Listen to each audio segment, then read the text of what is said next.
Nsia abo adeshimamba ha Adom TV nsemo koso ewo mayi mu ebrenu aso serbe somo sa Adom TV no nsia kase nsem do so yepa na so dedi mu akotene ya betene bi eni infie do watching abayu amane wo kase enyina monkanea ehomane bi aso ne mu agene nkwa fene nsem ewo asante mantam no emu nsem ya de besomo ewo kase emu bibiani dwakese mu so wono mu dwadefo wono mu echirem dia sese ni wura ya adwedwa no waboso ni ti womo sere sempanyefo adama ebetumi abansraban ne mu wesan so soro sansha na wono mapomoden nsem akana na asa ma bibi ato wono mu ntimpanyefo nhwe no pe ho nsem nka emfa ema wo manya no nko a ene de yakwakoye kwasi ade hyene so se nyumadi ahodo agana mampanyine jonjomane mahama na wotwe so wodi ye wo my Ghana na ma hofo so no ya boabo no de som biem se presidential files nsemi ebinom aka ho na nyumre ya boabo no ye de som Adom TV no siakase Facebook /Adom TV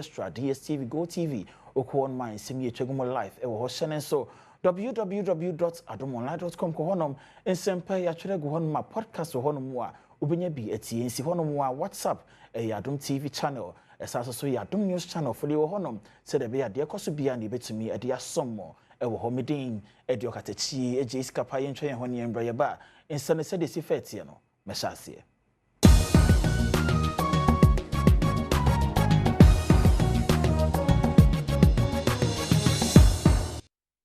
mention some wasi emfa emamo infie do watching abayu an din Gloria Adom ntiansa kan echiremu adia enyina monkanea ehomane bia so ne mu ewo Chinese plywood company ye no ewo entwieje nkwanta eno eben bibia ni ye ewo atwemampo nyamesni asantemantem no maye kasa die waye nyame adia wonum ewo nyinanyini ewo atwemampo no amensini ewo asantemantem mu ene bo amane se abaye ya wanya mfiedu wotwe ya ne din ene Gloria Adade a wone Chinese plywood company bi na ye adwuma ewo entweje nkwanta no wato anananom ensiedo apolisifoɔ ekire de nam so a ema ewura yi ekire ne nkwa na bare amane boni ene kwaku Adade ye oye ewura yi papa ehwehwe nkomo no ode adesrede ato apolisifoɔ anim se wanya hwehwemu emfa ne ba ne wuo ne ho ensi ase esan se wono de na dwene mu no hu ne se obi ene te ne ba ne wuo no echi ninu akuma ba ne ba oya adwuma bi ndi na oti hehe no ne dika tumrika ye fa ne kwame wona ko so eye minua no no bowra ho ndi no bowra ho no na on she pants on sha tade ana wodaye ya ana ayo no esi ni so enti ma gya tum se nyi ni se nipa bewu na se be na adwene nya obaka progo ayo ade asi na koma so se okun ho edi ba ko be pre ma ayo na tofo enti na wodaye ya ayo no si ni so ne na me gidi so bi na di ni bone na yada ko progo ayo no di si ni so kodi yini apostle nsema sia di ni investigation sia di ko mini no o ma me na so emegu sa me hwe nti se nyambo a ekira ana o ma se memla nyina hin na de obi ana o man kanche ma ke se bi ni se na se apostle ko me bana o wu no akoma ti kasa me kasa bo di man ya se ko nye hwe mu fiko a me hu me ba no ye ku me ba no ni nyame ma yenfi bibia ni ye no wasantemantam ne mo na yenko bibia ni ye no ewo atoye tifedo mantam ne emu na dwedifo ma ya wono mo ewo bibia ni edwa kese mu ekire mu dia sese no nwura ya agedwa no waboso nti omo sere sempanyefo adama ebetuma yi bibia dia fan wesan so soro sansha na nyansitu aso bone ewo wono mapomoden semso Newtown ene nantwikum ye brono a ewo baabi ani anyaso bekwa imensini ni mu na emedwadifuo ene manfo wono metempotem honom no etwa adwo de bia se ewura bi esum wono mpotem honom abosumi bebre ni ampanyinfo emeyiye ye de ehaw bebre ena aba begyae won so wonkasa ye mu no wonom ekire mu se baabi ewura no egu no ehonom wan woton wondwaton de sente de sunsanso oboni bebre ena aba begyae wonom dwadi yesu sanse obi ampeso bebo sampotem honom aba ne wonom aba bedi dwasan ka ewo honom nti de ba kwan san ha wonom adwene kura ne se wosuro san hwe yi a bola esurum honom nti betumi ma yare bi atu atese ewo honom sanse nkrofo ton aduane wo honom anu abi ne woto edi ne sente mpanifo hwe emitu ho anamo ema wono bola ide yentimi ntina hakula bosum be se ennan ni da bia bola etim he yentimi nya hwe agu bola na manadru container entimi nya kwampo ne mawuram akoyi mi niema woti ha se ya toilet wom bibia mo awu a mo de betutum enti yate ya pampan kwa na ya fam wo ha sei nipa ne ne no de abeto ho mo so meto aduane wo ho aduane man se amadwuma na akofom ebi se nipa no be den abeto aduane no ese ha be kro bia so twa bola ni nwahia e na bola na abeka kota ni mfimfi enti container na nkasa o munyi free ankasa emfa nkonwulem ba bi kura de nkasa e pepete bi akotina asie yan ka chele se be bibia wo wiase adekona na ehira ye toma no ene bola ne ka chele se ne se wo meti man Samuel Kwegri the assemblyman ewo Newtown electoral area oni amane boni enkomo twetwe mu no so kato aso se wabɔ mpanyinfo amane bebree senka wo metu border no efri honom ema wonom nanso be sine yia no nya de se mpanyinfo etu hu anamon bia together with unit committee ya nezum lion for kasaya na small one is your the kasaya no omo the bigger ones too na ba be see yo it you know it's up to us say you be manage the ama overflow na ba no as you with nansay challenges are zoom lion for nya your more cars are sa containers no and I believe say you 2 amount so when the machines are up definitely we will work on it tonight and making sure say man for on be be out from ball idea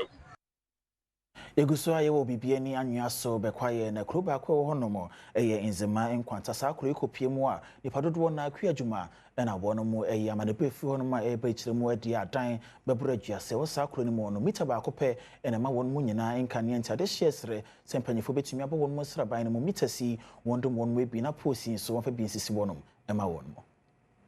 manfo a wonom etenzema nkwanta ene enkura hodo ne wonom ebofi pam bi etese Bethlehem de ina mahode ho nsem edene ema wonom pa manfo ete honom ekiremu a ina mahoden a eni wonom krom honom nenti ede ha bebri aba bejai wonom dwadie wabrabo ene wonom dada setenemu eso timamufo ne amane boni enkomo twetwe mu no wakiremu se tibia wonom ewo mu sesia no enye ha keke ene de aba bejai wonso na yade a ehu nso pa sanse ina mahoden a wonom nyina didi dwuma ewo krom honom no mita ba kope na won nyina atwe bi afri mu na no so kura no eniti bi apapa bi mu ne senti wonom sre sempanifo entu hu na moma wonom sanse wosuro sanhwe yempo a enkoda bi betumi ahwere wonom nkwa esanti bi a ina mahoden no ewo mu nti nse ska ye ni bi enya papa bi anyere enye ene nse sanka ye wo mita na ye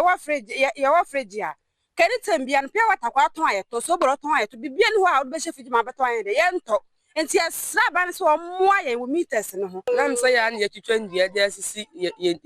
ye light na ho ma no enti amansuo to na flama ne fa na dua na bubu na o madum light ye mba na o muntimi nsua de free akoni nyina mita ni ho pole so ni ho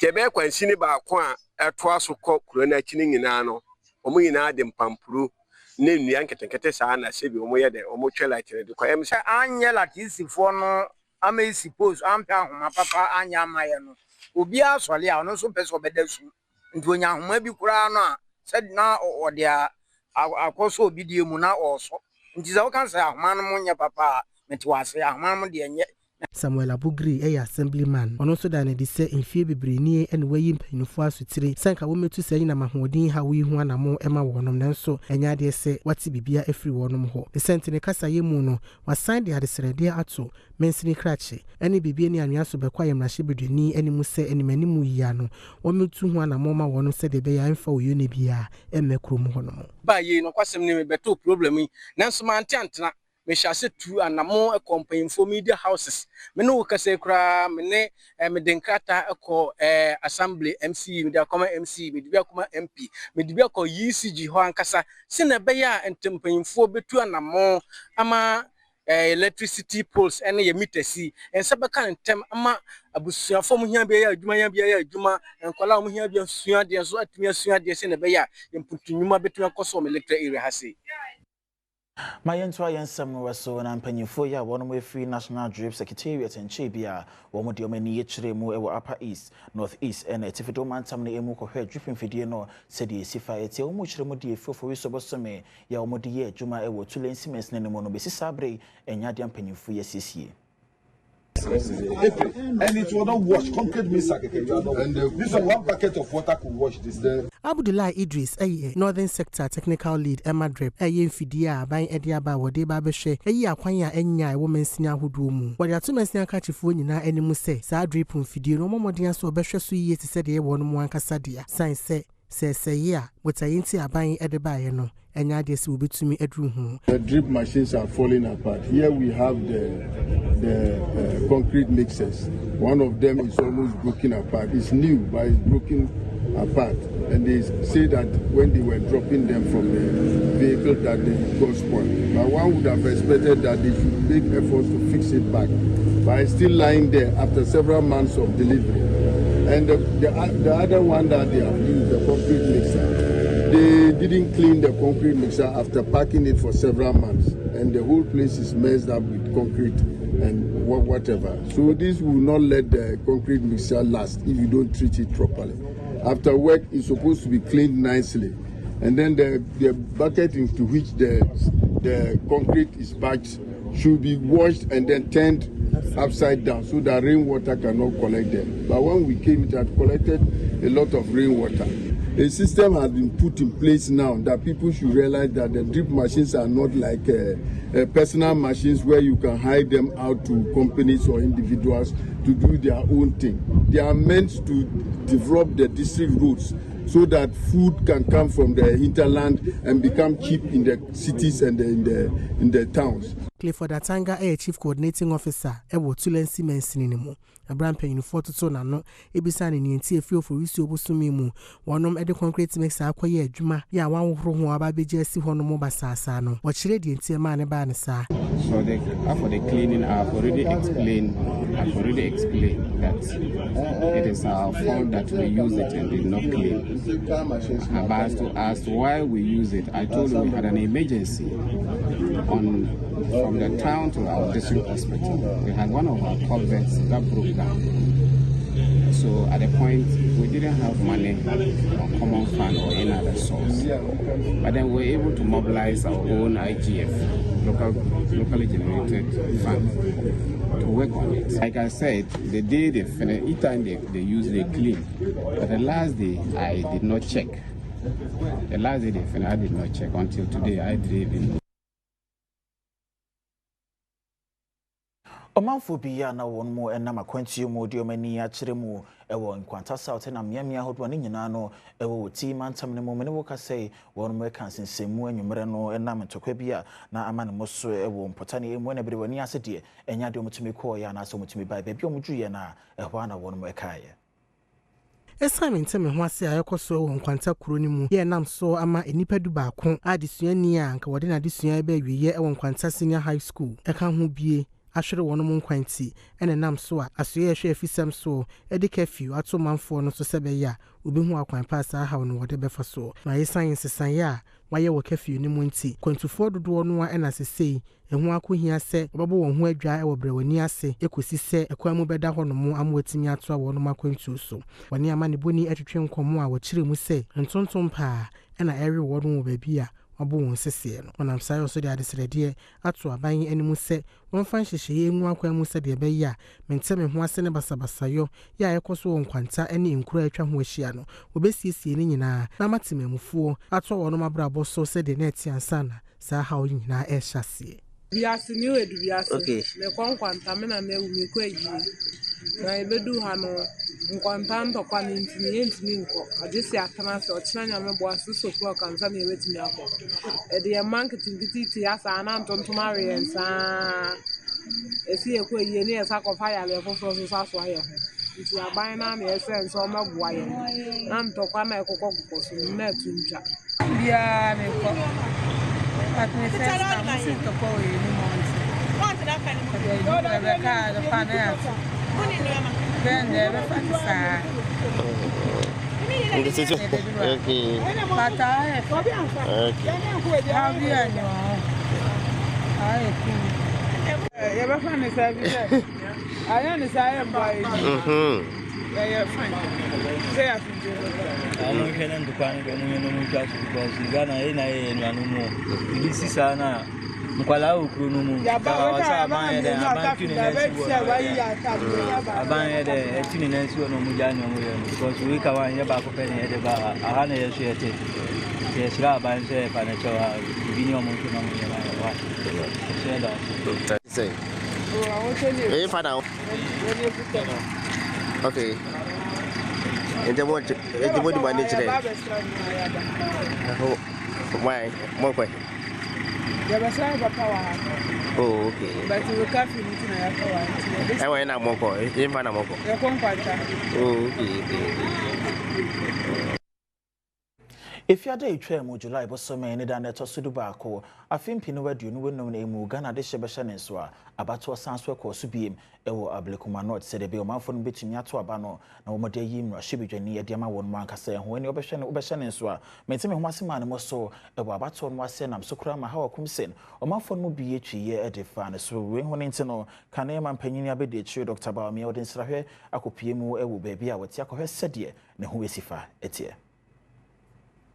Dr. Alhaji Mahmoud Baumia ako awakum sinfie akwakwachia no sanse na anu fia dabra na Ablikuma North abato na ekoso no manfo bi ede won sa ekeka no panyini efi ha awakum sinfie ho no mo no sanse kwa Ablikuma North ekwachia eku efie any polling agency bi a wono nso abato no ekoso no manfo bi ede won sa ekeka wono na kanema panyia bi de akire ede tudwa se wono de akoma so ade nyina ne se wono mo a won ho kaaye ewo bra na abato no ekoso no won ho ebetumi ato wono mo ne senti wa hye wono mo nyina abo se wono hospital we kade obefa ni nyina. It's my entire son so said he didn't carry a shot, Semekayano, Nema Hodwagana Mampanina, watching him were ye, you media would know, Yasan Swab no Quamianum, or the Sumubium, se presidential files. Files, but then the Quamianum, Kaise, Mampenin, John Dramani Mahama, the Jumedio di Naochimunano, Yasan Buano, Nadia Bro. Now Chimu, Juada, a change of 44th change of guard ceremony, echo so Jubilee House. I don't know. The Ghana Army take you over from the Ghana Air Force, say security, and I say one more Jubilee House, and I say the president's who by no, say Ghana Army and so in the next 3 months. Distinguished guests, ladies and gentlemen.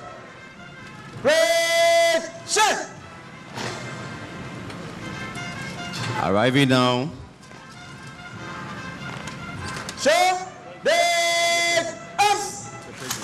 Arriving now is the President of the Republic, the Commander-in-Chief of the Ghana Armed Forces, His Excellency John Dramani Mahama. Shall we all rise to acknowledge him? Distinguished guests, ladies and gentlemen, marching on parade now are the new guards made up of troops drawn from the Ghana Army.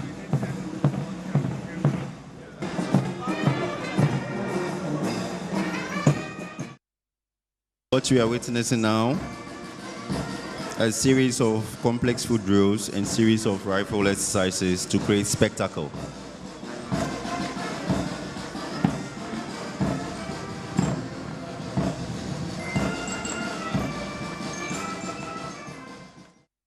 Your Excellency, distinguished guests, ladies and gentlemen, what we are witnessing now is personnel writing GH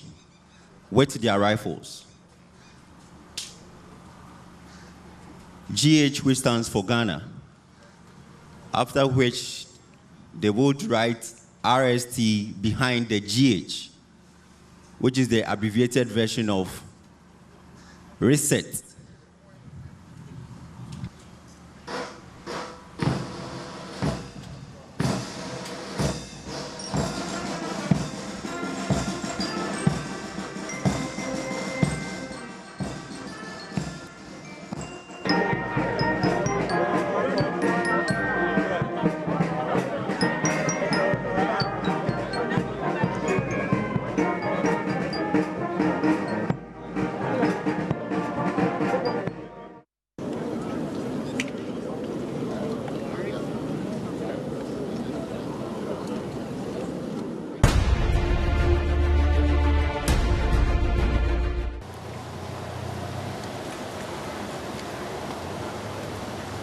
Ebnada and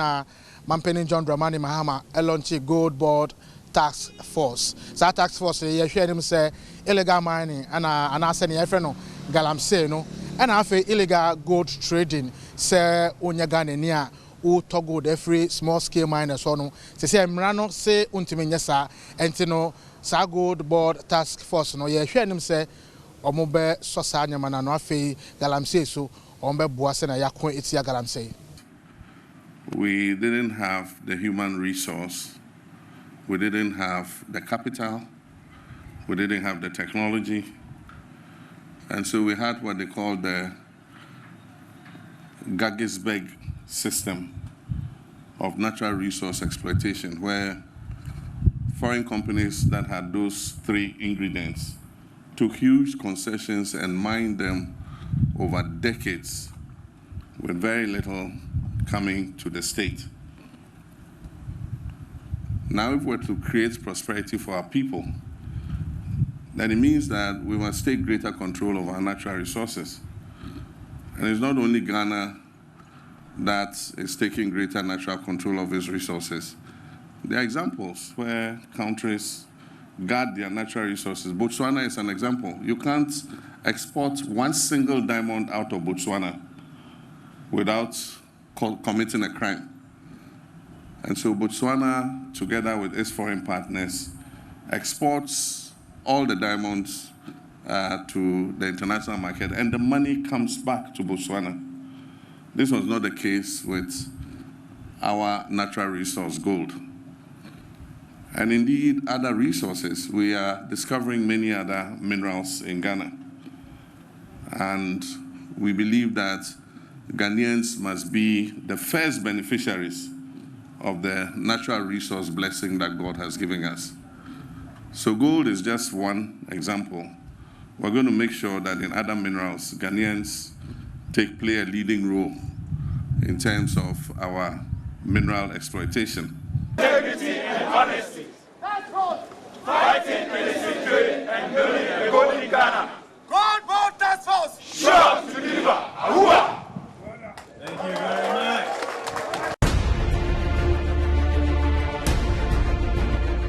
Amai enum anemsifo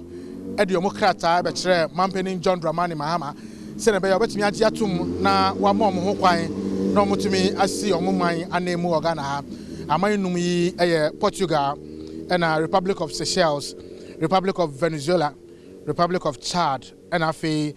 Republic of Gabon. Mene ka say there Mampanin John Dramani Mahama agye omatumo a ye ka say omusi omoman anemu Ghana ha. Ghana's ties with Portugal have been historic, and we're all very proud of that. I mean, for all of us who attended school in Ghana, in our history lessons, we're told that the first Europeans to land on our shores were the Portuguese. And till today, the most famous tourist landmark in Ghana is the Elmina Castle, which was built by the Portuguese several centuries ago. And so our ties are historical. We also appreciate the fact that the Portuguese national airline flies directly to Accra. And so that improves people-to-people relationship. I've flown it before. When I was going to Brazil, I went through Lisbon with TAP, and then with TAP to Sao Paulo. And so I have experienced your national airline before. Ghana itself is trying to re-establish our national airline, and at the appropriate time, we'll be looking for partners, and maybe if Portuguese, your national airline is interested, we could do a partnership. But we want to expand economic relations with Portugal, and we believe that we can attract more investors to come and invest in Ghana. Ghana has a lot of natural resources, a lot of land, a lot of water.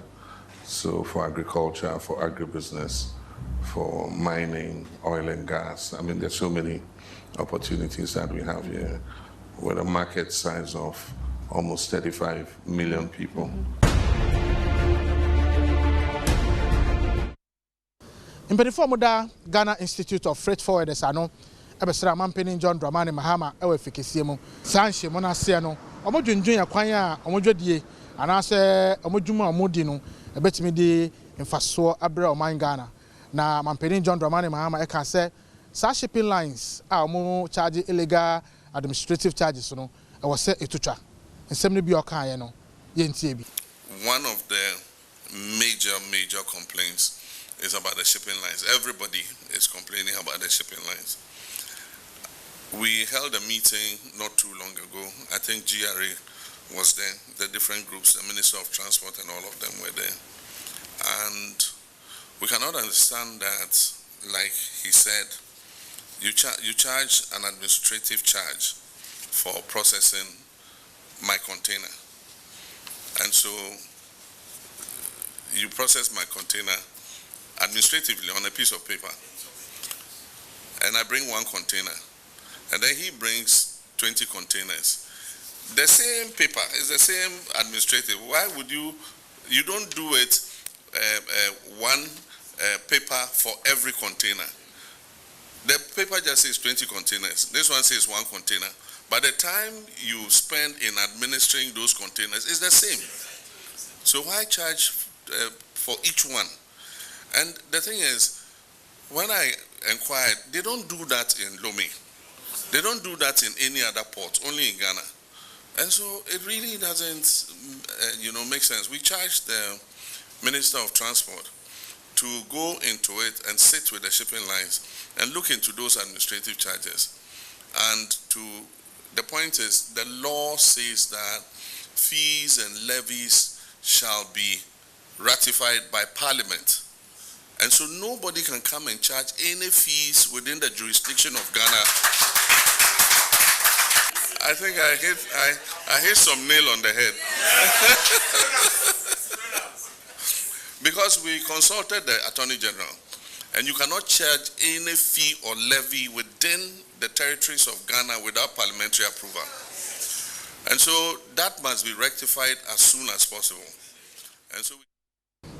but as I said, was coming home in the presidential files. Abrel can say, Mampeni John Dramani Mahama, the Jimmy Diobedi, or Bank Siemu, now Chimunano, Yabuano, Naya Sanso, at the Abrel, Meding, at the Kwame, and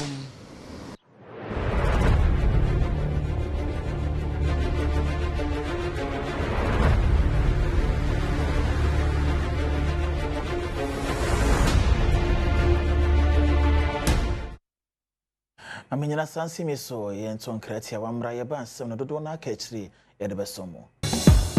Amesanso mo akwa babiem emra Adom TV anwumre no nsia kase so ma yento a yensem no so na Burkina Faso adehye ye wo my Ghana emu mo panyi no da won mo ano wo de futu e ma won mo sesabre yo maba bepie mu e wo my Ghana emu na hu hia pa so man mra mpanyifo edi agu akwam no abre bia no wo betumi edi so no be betumi aboa ama yankofa edo my Ghana na Burkina Faso ntemo no etumi ayekra behwe. Patriotic and Culture Mobilization Day celebration no Burkina Faso a wonom eto man mu na afi Burkina Faso embassy won kran hanom ene kan won hu bu mu a woni ka bi omufo etese Burkina Bay businessmen investors ene wonom okura ska wo pese wo yempum tudwuma ehia ye ediye na dwumadie no wonom eda Burkina Faso amamre no wonom amane edi na wonom esan dwendwen akwan pa Burkina Faso ene Ghana ebenya anyonkofa soronko. This patriotic and cultural days is to mobilize, as we will say, mobilize our diaspora with around activities that bring cohesion and solidarity. So the aim is to bring the youth, the women, the member of the diaspora together in 48 hours so we can show solidarity, know each other, and see how we can do to support, organize ourselves in Ghana here. How we can do from there to support the country, Burkina Faso, that is crossing a difficult situation currently with a terrorist attack and all this war that we are going on. Na mabunu a wonum ko dwumadie ni bi no wa hye wonum se omo wani nku kuyayo ho sanse no betumi aboa am wanya adwuma aye ye youth no ye mpa adwuma no ye mpa adwuma ba uko Burkina enti sa akokora aberwa any nkwala obia yese ne be ya obeka se o yefu adwuma bi se ne be ya obetima emre ne so obetima yi bi aton anya bibi bi ahye na taso ba hanom akwese uti kro kese so a wo se efu adwuma na nya wo ensem fataw se obeye ene enya ne kresa tama yesusu ano yetin ye wo ye wankra ha me so na me sorry no me hu say ye papa no obia wo fuo e na all garden e na osan ye abadwuma afuto akọwadi amagana ban no se ankrankra sikusa ewo my Ghana emu etwa woje won mo ewo nkade omoma ne edi from ahodro so ebo my Ghana emu nadama aban ne momodin asasa to ni nyina no obetimi ayi so wadi ama won me no pene betimi abo ma brebia no adesua nsem betimi akonenemo Andrew Apia eye kwankyerefo a woda Mother's Love School Complex ano woni amane boni enkomotwetwe mu en woda na die se ankrankra schools bebre enam wonom adwumadie so eboa aban no sanse wonom eboa ema nkoda wonom ewo Ghana hanom no wonya kwanya esuade na ya aban no so asede se wo hwe modem a ankrankra schools si ebo yi so sede be ya adesua ho akade ya no wo kraba o man mu no obetumi ateso ama wonom na aboa mo won so waye bebre aboa aban ko ntumi hwe enkwara ni nyina enti private school ni eboa ema aban no enkwara no enyina enya adesua o mbekọ ntemo enti ebesra aban se enye profit bi na private school for ni epe na emom yebeboa se ye nyina be hwe ma yenkwara no o manya entete papa no makọ school no ma ehu ade in the future yebesra aban se obeboa na se duty ni ne ma ne ma di fi abrochi a de beboa Emma school na etumpon no odi be che na che se enu anyina aboa me yedi bebre aba Elizabeth Enima Pia a proprietress of the Mother's Love School Complex ano wono so eda ne di se ehu behia sa awofo e de wonum ebetumi biara se de be ya obeboa wo ma amwanya adesua papa na aboa wonum daache woto aso se technical and vocational adesua no emfaso bebre ewo mu the sense when the nadwene mu no hu ne se sa adesua fo hyase esua efri GHS a ebeboa sene se obekwa akowura ento aso school mu ansa na wahyase esua school Mother's Love School se wa wo ba e wo so bo modern se obetimi ahwe ne school mu awakoduru baabi because akola ne ko na nim no koduru baabi a onfa ha beto so wan hwe no no koye kobolo a okwa won wode problem ne beto so e ka no de bebre na so o sha no wu su sasika no e de hwe school a nanka e beboa kenfa technical education is very important, very important. And sano juma ya dia ehia pa wo de akola ko school na otimi use na adwene e de produce something e ya dia ne dachi e ye kama akola ni so no ma ne ye no man kakra through playing or the dia agro no fix we na obreku we no fix we ya obenyin na adwene no ma bie Mensni Krachi, your words TV South, Mensna half mantam name, Benjamin Asabo Donko, when Adom Cassia Dinkomo, was your copimu, ewo St. Elizabeth Hospital, as you say in Moja, and one quatre, why an apa you honum to us, say Chromafo honum no, able to medium and yachim honum moja watching Diamawono. Benjamin Asabo Donko, TV South, Mensni Krachi, ewa half mantam. Chirimu said the Yarifu be a copium, ewa St. Elizabeth Hospital honomu, ya, a washi diemua, one blood bank honum, winning mujado do honomono, a hard juniper, and senti, or the atoman phone, na any muse, one free one pim, and quachimuja, and famua wonum. A Ghana Oil Company, and a Yarisabi account, who mua, one require blood donation exercise, or Kunyuma, any saint chim, and a penny quasia, or this answer me echo to dra. The hospital said the umbra umuja 70 ye froze o yare na okoda hospital na e ka se ebo umuja ya na edin ma omu pa umbre mi anka se bi esimenim e bi kura beji sky hospital de koto umuja nso omunya bi ti bro mu ka se go e fota omochi no e ade a e mani so kase pa enti na akonya we mi gina so de ada go e fo ase papa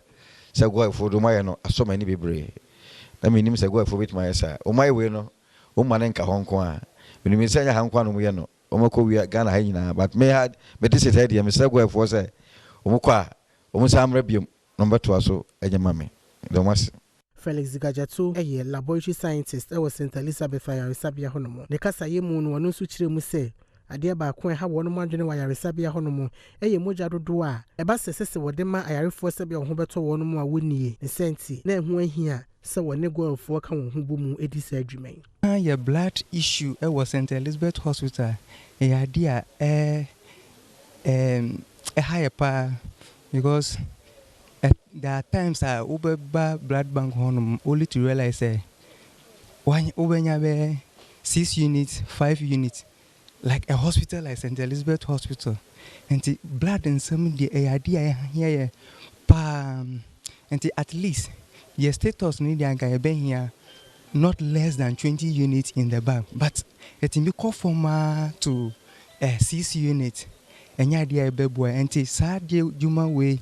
and go for partner with St. Elizabeth, any district assembly there. A idea betting me a bois, you betting me your blood baby a war, your bank honoma, a betting me a bois, I save a lot of life. Acting Director General Emma Ghana Health Service, Professor Samuel Kaba, according year or the 2 public relations officers, Emma Ghana Health Service, and him say one more than one more, and I want to break your one more in term of Ubu, a bit to me. Health Service, one public relations conference 2025 within Kaim Krano, and now Jacob Aquando, Penina wada public relations unit in one our Ghana Health Service. Ejina Penina washe actually say Director General our Ghana Health Service and name editu just say Sanshi mu a wonum no ehu hia pa san say what the wonum efanti mu ema wonum ehunu akwan pa wone manfo ebedi nkita ho ne kasa yemu en wo kire mu se sanhye mu a woye ne botaye ene se wode public relations officers a wonum ewo Ghana Health Service mu ebefanti tie mam wonum enya nimdie nhye a woye no na etie da so ene strengthening health communication for impact, the role of public relations in a responsible health system. This is also a capacity building conference for us because we have resource people from some of the renowned institutions, communication lecturers here to come and teach us in basic or maybe very important thematic areas in communication, so that by the time we leave here, we have the capacity, we have the knowledge to impart in the work that we do as public relations officers. And through this, we also put some maybe requests across to our DG to make sure that some of the things that we need to effectively work as regional and also national and facility PROs are given to us, so that we'll be able to function effectively and efficiently in that capacity and role, and also to see how we can get the recognition that we need within the health space or in the facility that we work as PRs, so that people can really come to us when they need some of the support that they need from maybe people in the facilities when they are unable to know where to go, when they visit the facilities, when to talk to. If we have regional or maybe facility level PRs at that level, they'll be able to consult them and also go and interact with them to see or to seek the support that they need at that level. After my young confirmation, man, time the more I share small hood in some Reverend and SPPM no a minister in charge of Victory Congregation, Emma Presbyterian sorry and ever compound, no ever don't quite one of fame, or the foot to a magana mebunia, say a prepiano, and he has some bit my many a co madison in summer home, not a chance, so one more than some bit me at home, a friend home. Reverend and SPPM at the San Semi to Jawa Bra Victory Congregation Edi Wonum Fie Eduanai Afinshiana na dwumadie no wode aseda emerade ewo ne ban bone hweso pa wode adoma safo menyina ne kasa yemu no wode to Ghana mebunu nyina nim se womo adesua ho nsem ehia wonom pa san se eno ene bema wonom da ache papa panyini etu mebunu fo se wonom empre adesua mu nimdie ene nsa no dwuma se de be ya da ache wodru wonom panyini fie so a won ho enkyere wonom. And we are to say quick life, quick results. We are always interested in the product and not the process. The person yesika matoka masifi, but abrabona process. Once I make 40 years, if you baby ni abedruha, inti ebra no yempen temu nya yeho. Ye wonko school, wonko school ko. Ye wonto minko onsua adwuma, onpe dwabini, yemfa yensanye bibi. Ye enum ene yenya bibi a ebeye. Na chacha to ne quick money no ya na do na the quick death enso na nam the owo ye kan se patuwo enenam enti no yembra ye ho ase ensu adwuma yenko school yempebre na enam eno so ene be ma ye bra asie. Victor Gadri Kane Senior Presbyter Victory Congregation of the Presbyterian Church of Ghana compound with the Ato Aban National Communications Authority ene kebiomufo nyina enimu se atura difo a watiti biso nyankoma de no womra wonum nyina. Na mo dia Israel aban se sa za trufo difo no yom free system no se dia Uganda se den omo yi omo nyina free mu break omo stop omo nyina omo hwehwe mo kwan ofa so anyame frɛ wo na ba kire omo ti committee no wahwe yes adifo atofo dos omo dada nkofo omo di jim kofo ska eya omo azan ye nima bebre ti asofo no papa no wonu Methodist, Pentecost, Assemblies of God, First Baptist, Church of Christ. I'm sorry. Oh, I'm sorry. Na anokwani fani tu mapefra. Yɛmfi yɛn nkyerɛ mu ɛwɔ nsɛm foforɔ emu na Nzema is wɔn mu MS ne krache ɛnyɛ wɔn nko a wɔbɔ wɔn ho mmɔden ɛne ɛyɛ Jura Traditional Council no ɛka wɔn ho ebu mu a wɔn de n'aseɛ som hyehyɛ sukuru ne mu na dwumadi n'ase no mahene wɔda de srɛ ɛto MS ne krache n'anim saa da ma wɔn mmɔden a saa bere bia no betumi de mpuntuo aba wɔn MS ne mu. Jura ewo Nzema is mensini wo atoye mantem mu na manfo dodo no enete ho no mo nanso impumtuo de wono mu akachire ewo mu pa enam so ama awulai agumantua jan ya wo ye wono mo hene e de atudwa se wogidi ye pa sese yi a ono akasa ne ba nimpon eno aba be mensini krachi ewo krom ho no mo no obeboa amempumtuo aba wono mu krom ho no mo bra Herbert Dixon eye na se som ewo sikane asem ena ohini kasa ya wo de sansemi atudwa onam sa yo so de adesrede to mensini krachi no wani mu se wone wono mrahye bedwani no enka won humum na won pre empempumtuo emakro no sanse wono mu ha obebre ewo ho no mu ania ha wono mu adene kese ewo no mu akwan ya enye yɛde n'ase bɛma yɛ ɔmampanyin sɛ wɔkyekyɛ na wɔde yɛ dwurafoɔ so deɛ wɔde akyɛ yɛn na wohwɛ mu a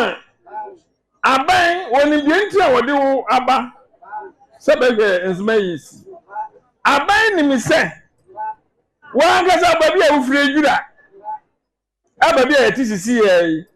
uye Ghana ha jama yanku an yanka ho yaji independence mfie aduasia ahe abasen ko jura nko ani oman a yeka akwan yehunu bi mekasi yehunu bi a chese ko tala ade tuntumi ya bi gu kwan so ye one wo de wura to ho 140 say yehunu bi da wo jura man. Herbert Dixon Nzema is mensini krache ne kasa yemu no wode to manfo an wetwehye wo hono mu nyina ne mu se wada mampanyi Dramani Mahama ene wono mrahye bedwani na afei nananom ahemfo ene manfo a wono mu dwura nyina ase se wono ehunu adepa bi wonimu ane senti watai na chi ayi no wose wo me wono mensini krache na wo hyebo se wo ba be ya dwumaden pa aboa se de be ya wono mu kuro no ebetu mpon na ade bi a ye che wo man mu no wono mu su benya won chefa President Mahama, midin ya obo ya wa mo den ko midin obo Nzema is evawe ademolejura ye na na obo midin ebe ko adiama mi MP Honorable Kofi Akonoku papa mesum musumpa sumna President Mahama say me mesum no me wo ho adepa evia ene enime edamina amase Nzema his timpanyefo e kire so mo hia mpuntie wo honom no okopie mu ewo ekonfie krofo no wo mfimfim antam mu amhemfo wo honom enso so wesra ban no se wetumi aba wo mu sra ban mo nurses bangalos wo mbesi enfama wo se de be ya nurse fo ne ba honom a won mo nko ba bia de se wo be betumi atena honom se de be ya eye wo manfo no mo nkwa abre bia no obetumi aba ho ban e de ama wo no Nanaja ben odikuro ewo ekumfi ekurafo wadane di se manfo atikrum honom no wobre pa ansana wenya apomuden adwumayefo ama wonom ahwe wonom wobra wayare esan se nursefo a wonom ewukrum honom no woni bebi a wodi wonti ebeto woto asese apomuden adwumayefo dodo no an wonom etse enkuru afoforo mu a wotu kwan tenten ansa na abawon kurom honom aba bɛyɛ adwuma ne senti ɔhene de atote mamfo nyina anim sɛ wɔmmoa na kwasafo dwuma a wɔyɛ sɛ bɛyɛ a obetumi de asi bea a apɔmuden adwumayɛfoɔ de wɔn ti bɛto wɔ kurom honom no ontumi ensim wie na moa wonom wɔde sansɛmi tudwa wɔ bra wonom ɛda afimpinu ani edununum ekumfi ekurafo akwanbɔ afahye no adi yan ayɛsɛbea nso beebi a na sisi no ba wɔbɔhwɛ no so ayɛ na ɔyɛ hɔ bebree ɔnam dɛ ɔna beebi a wɔn nti so obi yɛ anadwo no kɔ hɔ a na sisi no biara ba ɔhɛ ne da na ɔde mu nti wɔpɔn adwuma lala ɛna obi akɔ fie nti sɛ yɛtum yɛsi dan no wɔ hɔ a ɔno ɛda anadwo no wɔfum kɔ hɔ a ɛkɔ hɔ ala abɔ wɔn abɔ wɔn abɔ kɔyi na wabɔhwɛ wɔn nti ɔka dza yɛyɛ yi ho na yɛde apam so biribiara baka ho na yɛwɔ mpanyinfo nkokɔ no waboɔ yɛ ma yɛde ɔyɛ sɔsɔ abɔfam na yɛahyɛ dɛm dwumadi no ase. Ernest Kumi Afol planning committee chairman wɔde atote mamfo nyinaa anim sɛ kakra bi a obetumi de aboa no wonyi mmoa sɛ bɛyɛ a obetumi de asi bea a nursefoɔ de wɔn ti bɛto na aboa ma yarehwɛ ho nsɛm akɔnkan wɔ kurom hɔ nom. This year kwammo no otia osi enwa do ne bote a yɛpere yɛyɛ yɛn nurses quarters no enti obi biara a ofie krɔfo yɛto safran wɔ this year akwammo no eba braba yisika na yɛmfa sɛ yɛn nurses quarters na ase ɛne yɛn system na yɛpere yɛto no ya obi a ofie krɔfo biara yɛto safran da this year ombra ne yɛn na yɛn kambom na yɛn de yɛn afahye no mo yɛ de yɛn da bia batena kwantum na aka da wɔnya manhwɛ no o ifie krɔfo ankoten de to anamo na bra ba yi bibua former fan ekrɔfo na yɛn fan start yɛn fan nurses quarters Mayenko ye mantam na emu no hene ye wo achi madade ntem eye barima for wi asantene sa eda ne sa yemo srega na ban no se wontumi embra won mu ekro ni mu adesua dan wo sisibi emfa ma won ma ya sabia won sisibi emfa ma wo ni nyina aboa e ma bre bia no kro etumpon barima for wi asante eye achim adade ntem hene wadaka nini supapa edi e wo bra ono akasa ene ne mpanyinfo bi e ka won hu bo mu a akwan bi ebeboa akwani abedie hu nsem e wo kurom honom no odum botom sky ayi kane na tebia sa akwan no ewo mu no enye kura de sente bra opanima abosomi wa afimpinu ani edunum yenu mu wosi ne hene apɛ ene wo fato no ho so se obeyi kwan no se de be ye de ahosan ebebre manfo ohini asan so de ato aban ene aboafo nyina ene mu se womeboa wonom se de be ya obetumi anya nsu papa manfo obetumi anom ama wonom na wonsan so ensi abafo schools ema adesuafo se de be ya wonom kuro no timamfo abrabo ebekonkan sebe ene akonwa anasa adidie no enya akọ emom eyimpuntu aye nyina ye prepare timpani ndi ubedi ade a e wo se wo hwe kwa papa be fa so a babo ukuru no na ba mi kuru ma kwan ba kuda kuru ma free se mani free gata enye bida yemfa anwempo engu so da kuru nso yempani kuru ebi dan kwa wanya ne be konfi bi doctor ni kru enso so abaya ba na bia ntwe na ni hwe empani nso se so de hye wanko akọ aduane eni bi enso so ni me empani fo trans kika en hubo mu ni hu se ye sha ase a ano bi be so e mu nti ne uba kru mu onuma ya sha ase a igusu ayeye gates akwan no nso so ya anye no asphalt ye ni pavement oba igusu aye twa pavement nko aye twa no ay 150,000 pieces anu achi the sign ehia cement bags ye di adwuma no over 40,000 akwadie adwuma ni nyina enti yese se ba kuso emia ohini asan so de ato ebo akwa south mensin no animu se street lights e wo krom honom no ni nyina asese ne sense wo mehwe NCC ema wo no oba kroma this is a street light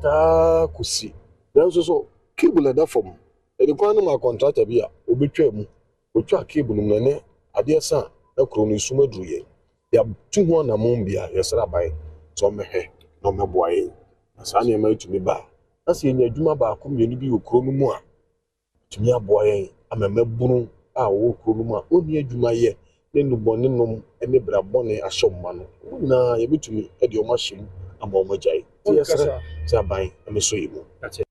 Yeguso agent poye mantamni emu na sana hini ye woso home traditional area o mantamni emu ye bafo na na ofori ono so so nsem odi atodwa wo se oba won mu hono mu asede se mabuno no wo montade shemen sheda enkoye na ya ha adwen pa ni nyina nkomra nyina no so ye ntete ya wode ma won mu ewofie Bafo na no ofori eyesuhum sana hene wakire mu se emabuna wonum ewo ekrom honom wonum ahosiesie enso ani kura na nyina ejina entete papa wonya emfiri wonum awofo honom wakasa interdenominational church service a wonum eyeye ase no na wakire mu se ehu behia se ni manimu yia no awofo ya wo mamu ebesore na wahwe ama mabunu asiesie won hu yie se be ya ede ebuo ani ni die ebeba wo hu ye makoma so ade kese a metahie da bia meka stakeholders meeting ni ade ni nyina meka e de kire say yenye campaign against it say na mabu yehwe ma ayewi na sabi wo babako ana mienu miensa na wo behwe na wo mai ye ba na ye iti rasta na ye piepia indika ato yeto na chese otwa ho kra sabi homie kra ye den ma wo anso wo hwe se ne wo ma me ne wo papa tete wo a ani se no so tete wo ba na wo papa no ma me hu na wo mani age ade na wo de hu ba na wo so ra ho eti e wo se ye nya wo mkasa kire ye ma mo tete pa na ni nyina mu so ne yanka hu se empaebo ene dikan ye mo mpan fa sa ye mai ye mo frei en hyerade nsa suhum Muslim leaders ani asofo ani amani boni enkomotwetwe mu no wakire mu se ekristofo ani muslimifo wonum ete wasumdue mu na ehu behia se wonum nyina beka won ho abomu na wahwe akwanpa mabunu ebesiesi won ho na aboa wonum ankasa ekoroye ani nkaboma na asumdue ntina ye ba ha ohun se osomo no nyina yesom nyankopon baako ese enya asumdue ena odo ena biakoye ewo ye ntem kana afana nyina titiri su mayimu efutu ebe ma onu se onyina won fa wan adwene mbra wo honamu na hu se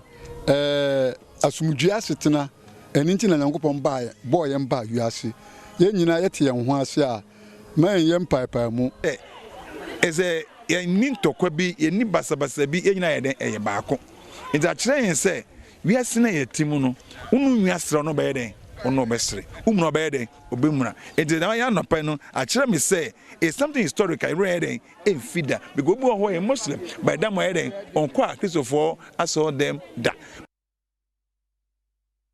Mantamni Emono Boise West Municipal Education Director Oye Alfred George Kumsen wode to hesa womoda school sa hodwo nyina no se wiase ne kone ni mesesa intomoso momodin aso betumi den sakra dodo na niam dodo na abe den sakra be ba de suansem e my ganemu Alfred George Kumsen ye Boise West kwanchirefo a wo hwe adesua ho nsem so wachire mu se Elizabeth Adoko ya no way headmistress a woda kunkana na ponku MA JHS ano e wo Boase wa santimantem mu a wode ne dwumadi abawiye no ne penso na abasobodi dwumadi ene afempumtu dwuma bi a wonum eye e wo skum honom no wonum e hyase ne senti na esefata se wonum e bona baso owura ne kasa ye mu no wachire mu se na mami modern boso na Madam for Ghana Foundation ebesi classrooms e wo skum honom e ma wonum e wo bra Adom News e bo amane se wonum ehia moa e wo skum honom ene ye enije da kese ewo nana ponko MAGHS mami aye adwuma ewo Ghana Education Service emfie eduasa enwotwe 38 years na n'adwumadi nso edi mpuntu bebre aba 2005 mami enya best teacher ewo Obuasi Municipal 2023 at the age of 58 years was nya overall best teacher na misa so school adan afofra yehunu wo nana ponko MAGHS mami na mja so na bae mami dia restredier any SMC na nanom extra krata ko NGOs be brave ye na ye nua Isaac no manyo fa ne so ema nya NGO and Madam Full Foundation MBC school dan e boy ye chere ni acherechefo any school for so e ka fa ye mami hu a to ni hu se me tete enya great impact ewo adecherefo ene adesuafo nyina so na okona homije Elizabeth Adoko ene amani boni enkomotwetwe mu no wo kire ene ama bebre ya waye aboa school no wabra no ye headmistress a woda school ya no wodane di se edurubere bi kura no a Methodist school a ewo mensini ni mu no wono ankasa ne bottom ska ene wode tonkunya ne tables ekoboa wonom first appointment as a head teacher wo enyinem JHS B ye me free ho e de me ba na na pon kwa MA school na me sa ba school fufuro biom na me sa ba hu teachers o motete nnuase ensu oto a na mo adwane akọ aranda so na ha me am say erade what the me ba say wo be she manu onyama na so the me ba so be gumenu ase wo be cover ye e ma viola for na o say bi sam say dey ntina ngoda so temporary structure me ka say population so enti wo so o ma me link bi na me follow e madam for Ghana Foundation e ma ye nya sa dan fefefe ensuo washroom ne de keka ho in fact me da was say Isaac na me afi ma yefa kase ne nko obi ma yeso na manebo a yensa ekan ye na echire mo se kane Nigeria won memma mpanyini Muhammadu Buhari wadane benkum so ni nyina ne kosi e wo London na sama ne boy ne former aide Bashir Ahmed ene de betu dwa e wo Twitter. Amani ababeto dwane se kane Nigeria mampanyini Muhammadu Buhari ahwere nkwa ewo London ne eda kane no ne ye adwuma Bashir Ahmed ene de sansemi kotu dwa ewo Abefontentan X so na ne nsem a otworo emu ene wakire mu se kane mampanyini abusuafo e de ababeto dwa se owura yi ene awie ya ene wahwere ne nkwa ewo London na wo srese ala emfa ne kra ensie efi afimpinu ene dunum ekosi afimpinu ene edunum yensa ene no owura yi wo ye mampanyini ewo Nigeria memu ejina ya wo si ye ewo kesasehye ene proye ho ene afei enhyehye pa no wo ye sebe ebeboa ama Nigeria sika semagina brane no niam bia manfo edekai no Nigeria mine mo so wo mo bo amane de o manfo no maduana ye 949 44 na wa hye se won fo won mo enkotwere aban kokomu wasanso atwa adwumaden e de amamo sanso susu se Boko Haram fo won mo ne so machi. Special courts and Naya washed that here a military base a war Kanji, ye was Central State of Niger mu and at a muafo, etna see edi san semi nam so, and my nipa dia 99 washed say one for one and kwashe if ya say no one ye jumaden and come who sign say one and I mean san semi yes so na don shere ba ko kasia me de somono mfani nyina no we sika seni mo bofu emoji my fo nyame inhira mu pi medin edi okatachi eje sika pame so so yi ma me boatma wa ye krado de kuma premiers etwaso.